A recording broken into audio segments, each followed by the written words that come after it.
Doy gracias a Dios porque me permite la grabación de este tema. En el tema anterior estuvimos analizando de la vida de Judá, cómo él se fue de la casa de sus padres, fue a un lugar de Canaán, se casó con una cananea, tuvo tres hijos.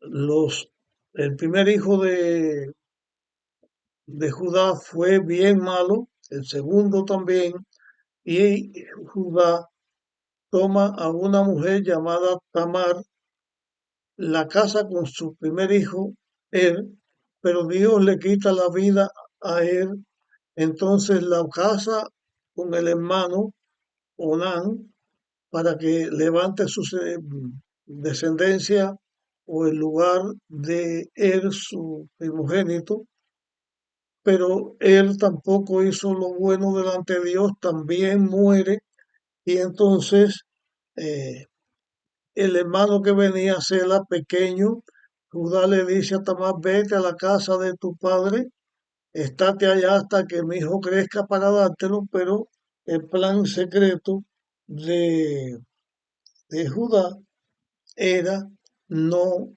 darle a su hijo para que se casara con Tamar. Y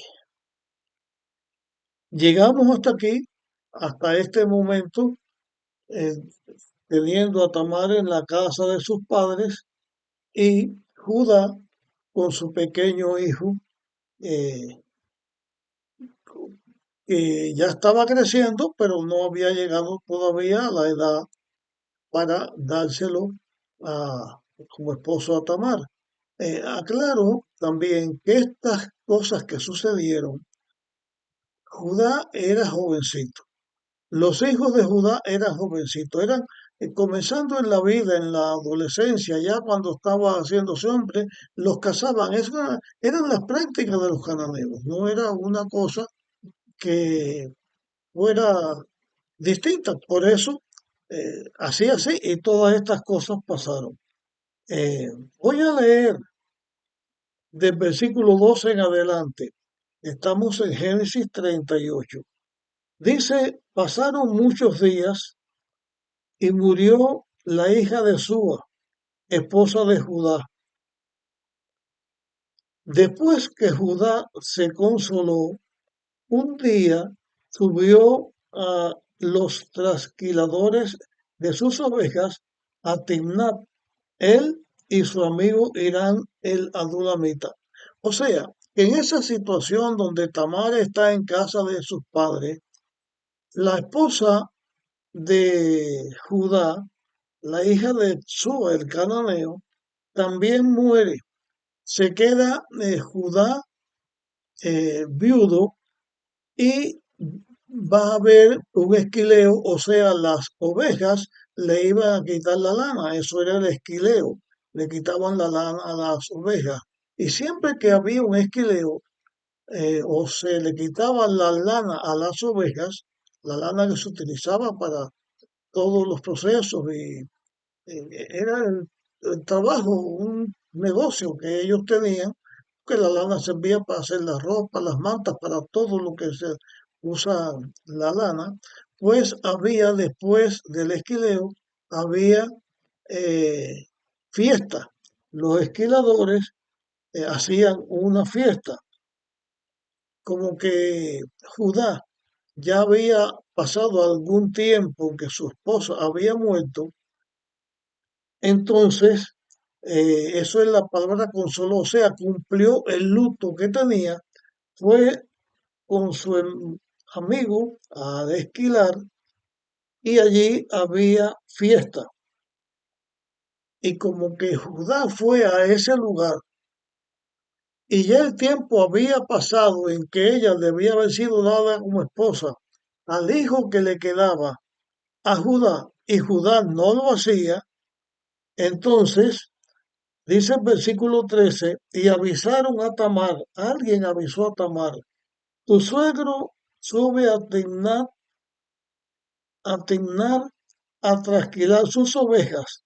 Entonces ella se quitó los vestidos de su viudez, se cubrió con un velo y cubierta se sentó a la puerta de las aguas que están junto al camino a Timnat, porque veía que Sela había crecido y ella no era dada a él por esposo.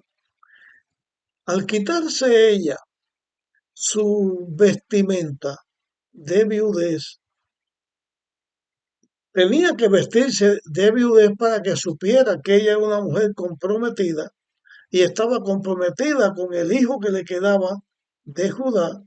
Entonces ella se quitó esa ropa, se puso esta ropa, se puso un velo para que no se reconociera y se situó en un lugar donde ella sabía que Judá iba a pasar por allí.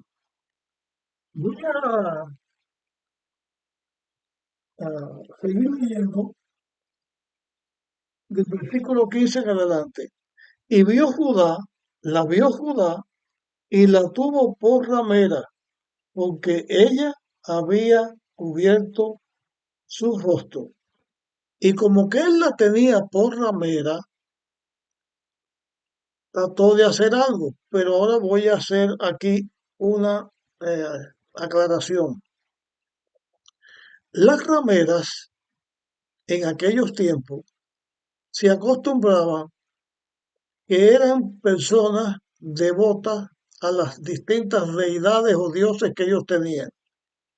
Y habían rameras, eran como sacerdotisas, personas que llevaban el fruto de su trabajo como ofrendas para el sacerdocio o para el dios que ellos servían. Habían también hombres que eran invertidos, o sea, homosexuales, que también hacían el mismo oficio. Habían rameros masculinos y rameras femeninas. Era la prostitución sagrada. Esa prostitución era prostitución, pero se trataba con más respeto, pero formaba parte de la costumbre de los cananeos, que habían prostitutas y prostitutos. En las leyes que Moisés dio, o Dios dio a Moisés para el pueblo de Israel, se advertía todo esto, que cuando lleguemos a estudiar de esas leyes, pues allí lo, lo veremos. Pero todo esto lo sabía Tamar. Ella se disfraza, vamos a decir así, se disfraza.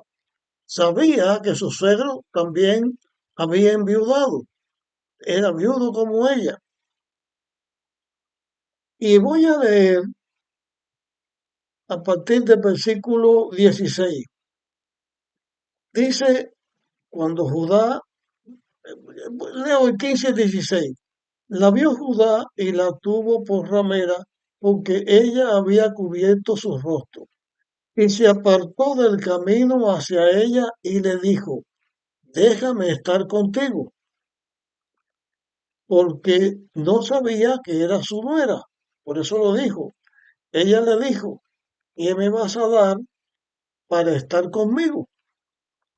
Aquí vemos lo que Tamar hace. Hace su plan para ella quedar embarazada de Judá, porque Judá no le daba al hijo para que fuera su esposa. Vemos a Judá que además de la mala práctica que había tenido con dejar su casa, con casarse con una mujer con la que no debió haberse casado, con irse a vivir en un lugar fuera de donde él no debía estar, donde directamente el diablo lo estaba utilizando para luchar contra Dios en cuanto al establecimiento del pueblo de Israel que Dios quería que se estableciera. Ahora Judá hace algo más, va a estar con prostitutas. Y eso en la Biblia no está de acuerdo con lo que la palabra de Dios enseña. Es fornicación, adulterio en el caso de uno que esté casado. es una rebelión contra Dios. Así que aquí vemos a Judá yendo a otra rebelión contra Dios, a otra acción que lo separaba de Dios. Pero cuando él viene con la supuesta prostituta, que era Tamar, dice, déjame estar contigo. Ella le dice, ¿qué me vas a dar? Bueno, te voy a dar un cabrito, ok, ok, lo acepto, pero dame una prenda. Voy a leer versículos 17 y 18. Dice, él respondió, te enviaré un cabrito. Ella agregó, dame alguna prenda hasta que lo envíes. Dame algo que me garantice que me lo vas a enviar. Entonces él le preguntó, ¿qué prenda te daré? Ella respondió, tu anillo, tu manto y el bastón que tienes en tu mano. Él se lo dio y se juntó con ella y ella concibió de él. Así que por la acción de Judá se completó lo que Tamar tenía en su cabeza, que el mismo culpable era Judá por no darle al hijo. Y ya expliqué en el tema este, en el anterior, hasta dónde había entrado Judá haciendo las cosas en contra de lo que Dios estaba determinando que se hiciera y las consecuencias también, que lo he estado mencionando varias veces en estos dos temas, porque tiene como consecuencia entre la lucha entre el bien y el mal, y era un esfuerzo más del diablo para evitar que Dios hiciera, concretara la formación del pueblo de Israel. Bien, cada cual se levantó, se fue para su lugar, y Judá entonces busca a su amigo para mandarle la prenda, o sea, el cabrito, a Tamar o a la prostituta, según él pensaba.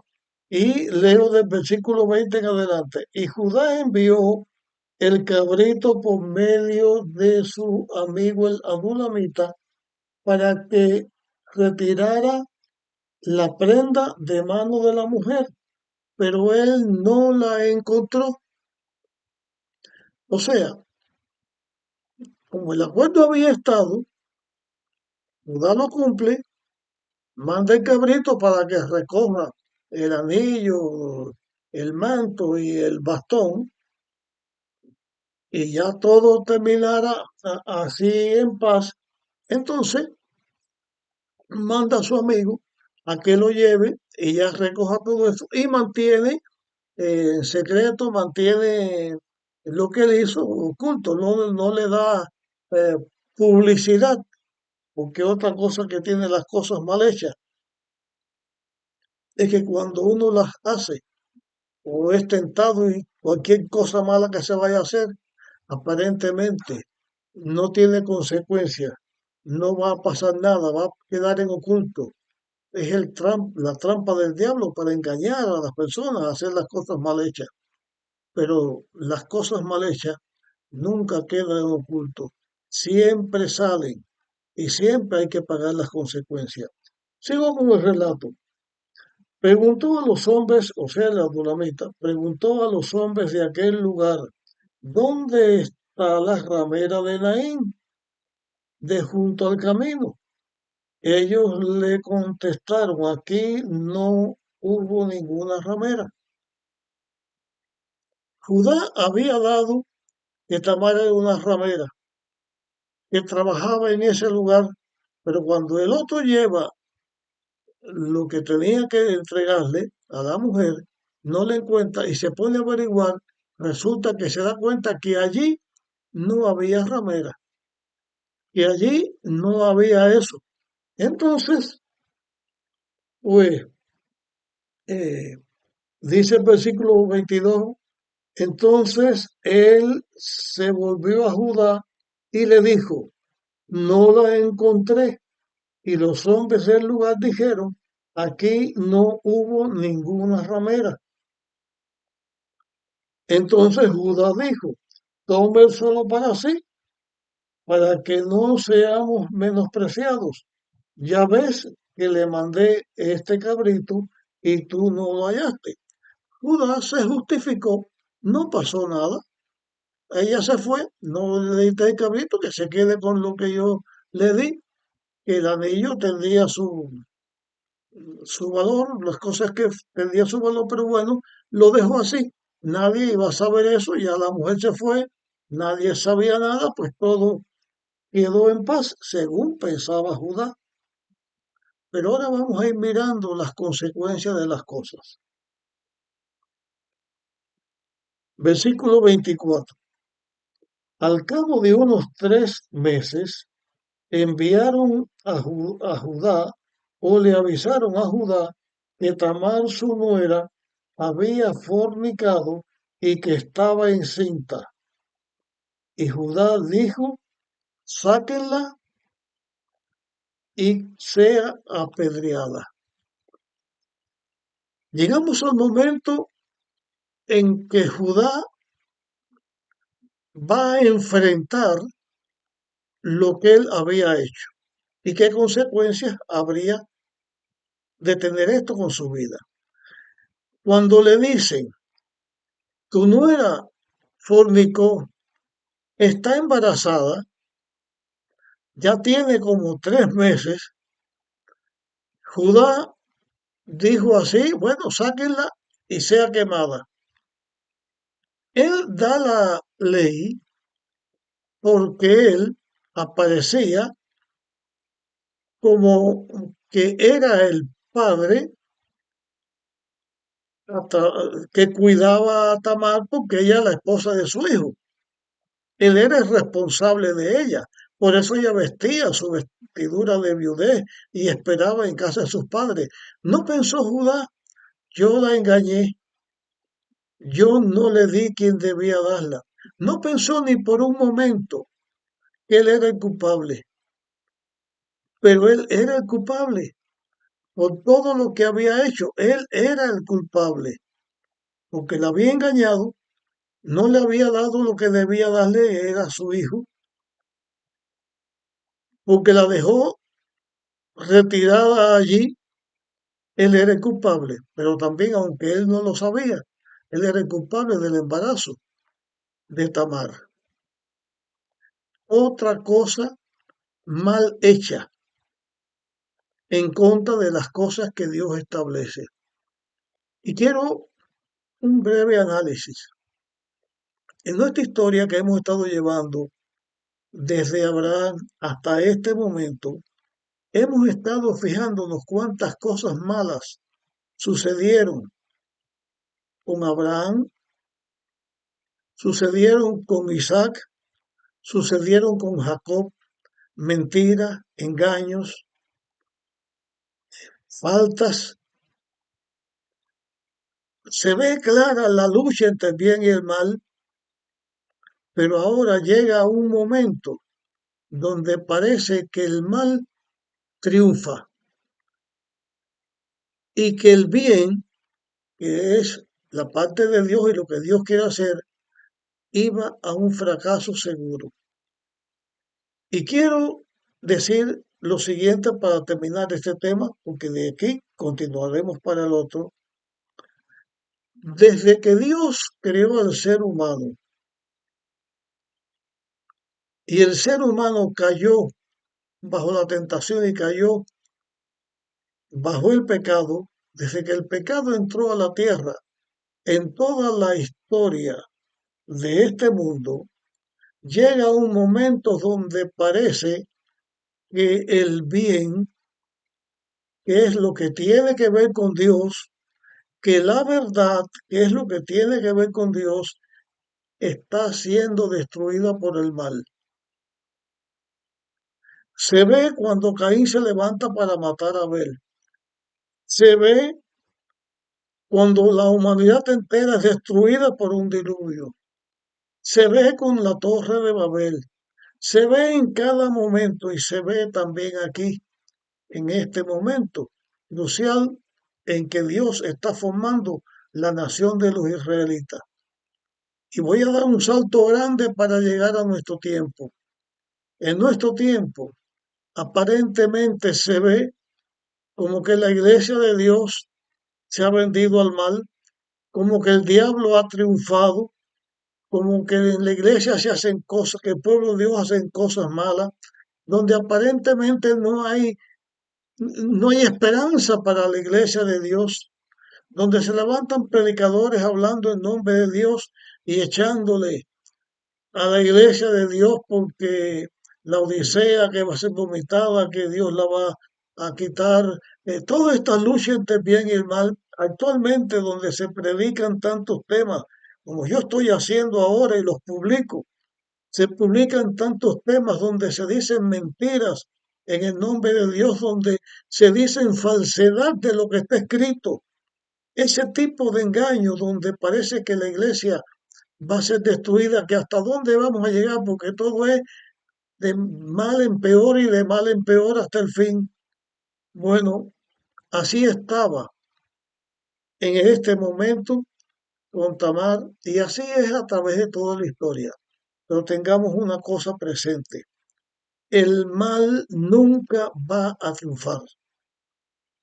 El mal va a ser derrotado por el bien.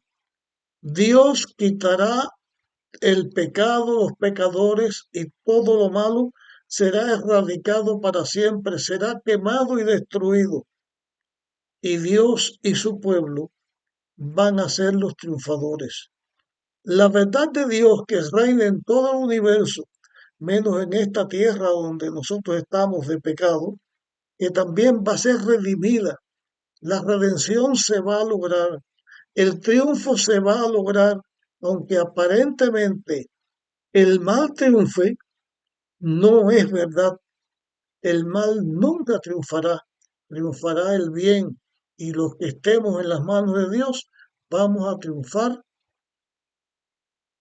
porque estamos en las manos de Dios. Llegamos hasta aquí con este tema.